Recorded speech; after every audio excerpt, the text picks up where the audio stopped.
Sir मुझे मेरी study leave के बारे में बात करनी थी। I think I need approximately. आशी, ये तुमने बनाया है? Yes sir.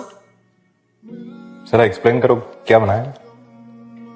सर हम जीटीके का ऑडिट स्टार्ट करने वाले हैं तो उसका कॉन्ट्रैक्ट बनाया है। Engagement letter. एंगेजमेंट लेटर कहते हैं इसे।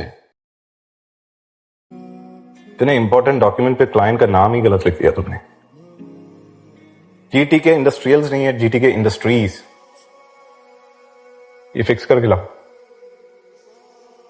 और ऑडिट के लिए फैक्ट्री जाने से पहले ये सब पढ़ लेना।